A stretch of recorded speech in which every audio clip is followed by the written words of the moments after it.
नमस्कार दोस्तों, मैं धर्मेंद्र सक्सेना। आज हमारे साथ हैं वरिष्ठ होम्योपैथिक चिकित्सक डॉक्टर गिरीश गुप्ता। डॉक्टर गिरीश गुप्ता ने यही लखनऊ में वर्ष 1996 में रिसर्च सेंटर की स्थापना की थी।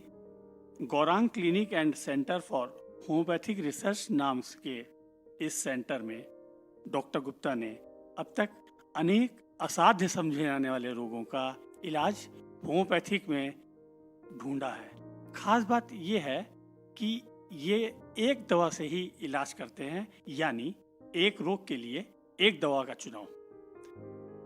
डॉक्टर गुप्ता का कहना है कि ये क्लासिकल होम्योपैथिक है, इसलिए इसकी सफलता का प्रतिशत बहुत ज़्यादा है।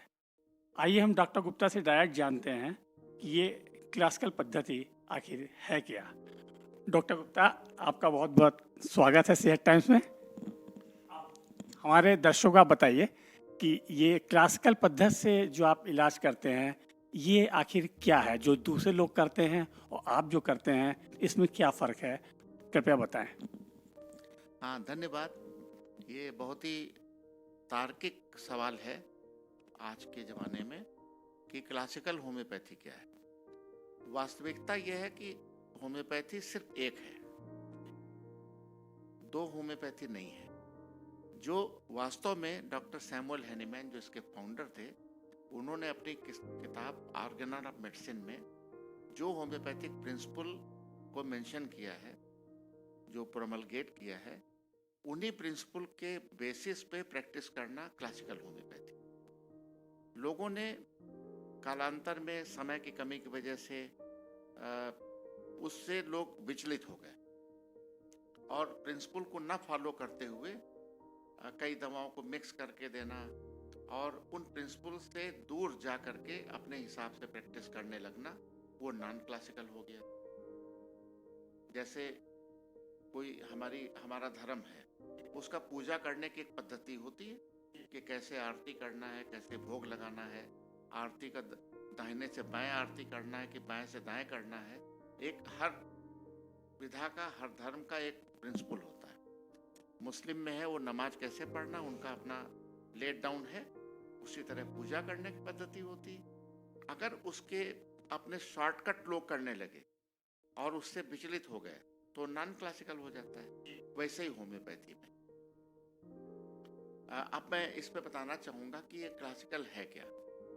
होम्योपैथी में डॉक्टर सैमुअल हैनीमैन एक एलोपैथिक डॉक्टर थे, जो कि उस जमाने के 1790 में, उस जमाने में उन्होंने एमडी करके और होम्योपैथी का इजाद किया।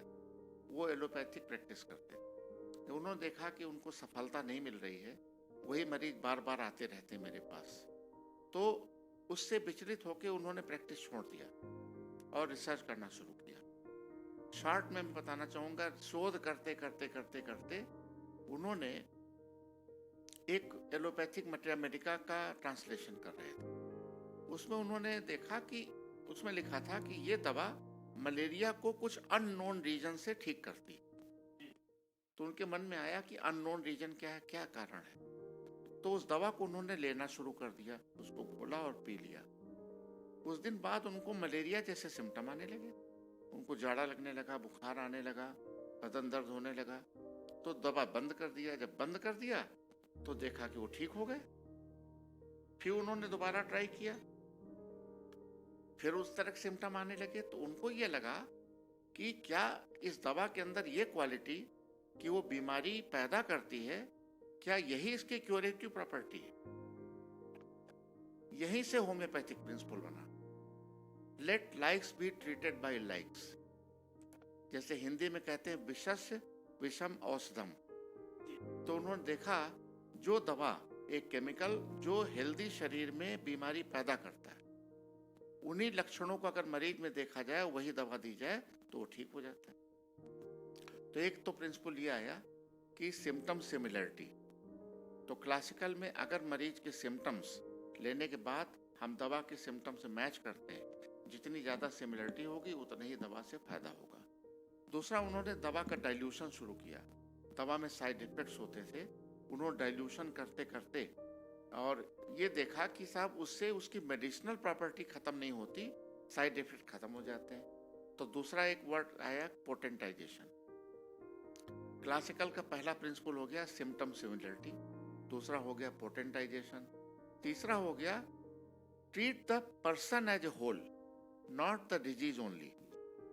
एलोपैथी, आयुर्वेदिक और दूसरे सिस्टम में, होम्योपैथी में यही अंतर है कि we treat the person as a whole, यानी एक ही बीमारी का अगर 5 मरीज हैं तो पांचों अलग अलग मरीज होते हैं, पांचों अलग अलग पर्सन होते हैं, उनका डीएनए अलग होता है।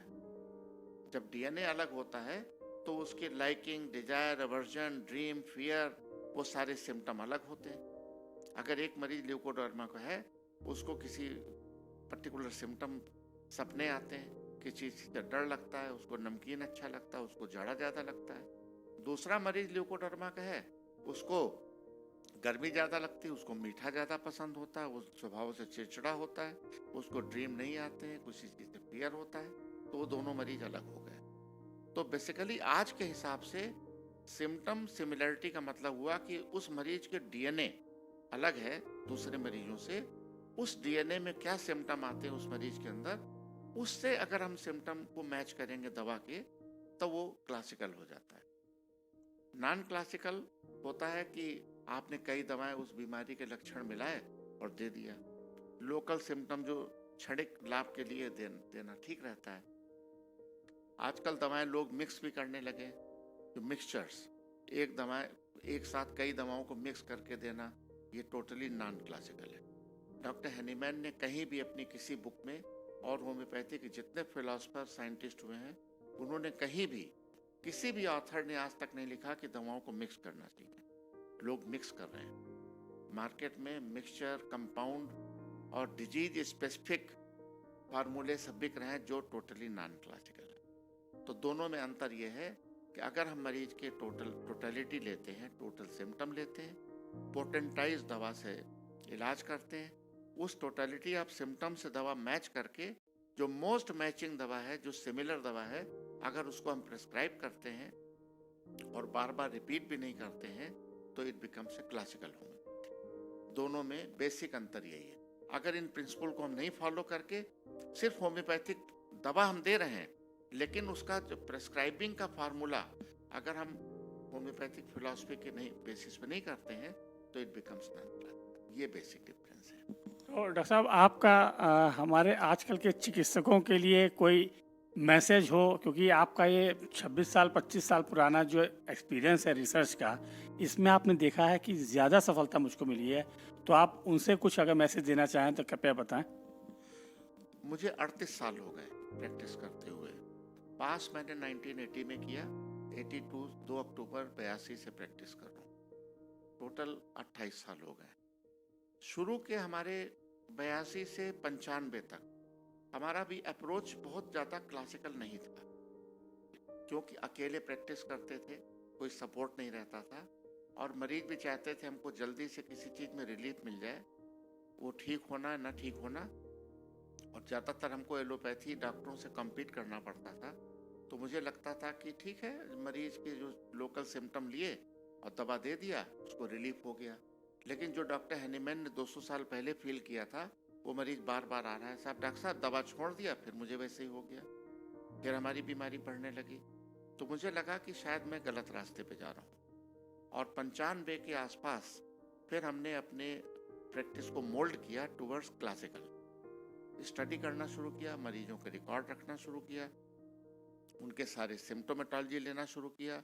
फिर एक प्रोसेस होती है रिपर्टराइजेशन प्रोसेस शुरू किया, और मरीज के physical, mental and local symptoms सारे रिकॉर्ड करने के बाद, डायग्नोसिस के बाद, और तब ट्रीटमेंट मैंने जब शुरू किया, तो मुझे रिजल्ट्स ज़्यादा अच्छे मिलने लगे। और जिन मरीजों में या जिन मर्ज में हम फेल हो रहे थे, जैसे फॉर एग्जांपल ल्यूकोडर्मा, सोरियासिस, जितने भी स्किन डिजीज हैं, इसमें अटरली फेल हो रहा था, ठीक नहीं हो रहे थे। और हमारे पास या होम्योपैथिक डॉक्टरों के पास एलोपैथिक डॉक्टर से इलाज करा के ही मरीज आते हैं। जैसे क्रिकेट में स्पिनर होता, उसको नई बॉल नहीं मिलती।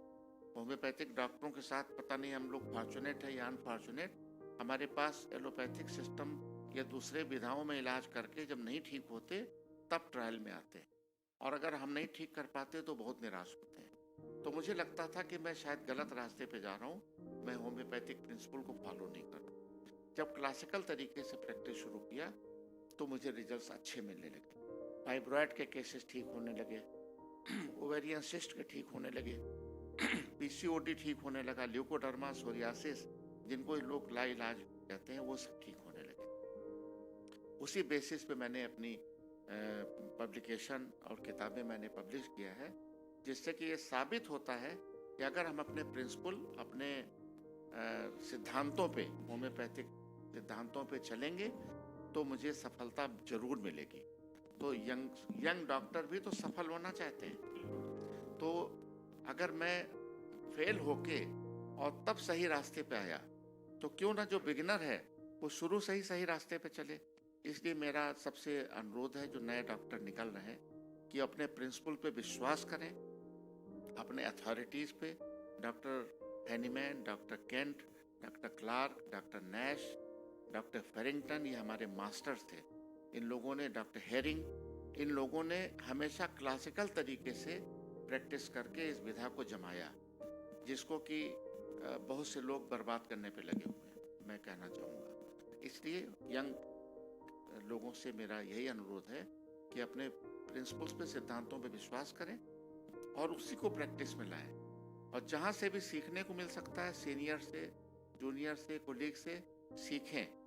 और सही रास्ते पे अगर चलेंगे तो निश्चित रूप से अगर मुझे सफलता मिल सकती है तो किसी को मिल सकती है। ये मेरी कोई प्रॉपर्टी नहीं है, हमारी पर्सनल प्रॉपर्टी नहीं है। इसीलिए जो मैंने दोनों किताबें लिखी गायनेकोलॉजी, डर्मेटोलॉजी पे, उसमें यही मैंने साबित करने की कोशिश किया है कि classical way of practice is the only way to get success in such incurable diseases. This is my clear cut message to my colleagues and juniors. Doctor साहब, बहुत अच्छा लगा, आपने ये इतनी महत्वपूर्ण बातें बताई हैं और मुझे उम्मीद है कि इसको दूसरे लोग भी समझेंगे और इसको महसूस करेंगे और आपकी सफलता से वो कहीं ना कहीं प्रेरणा लेंगे। तो दोस्तों, ये थे डॉक्टर गिरीश गुप्ता जी, जिनसे आज हमने बहुत अच्छी बातें जानी। अगली बार फिर किसी और विषय पे बात करेंगे। तब तक के लिए नमस्कार।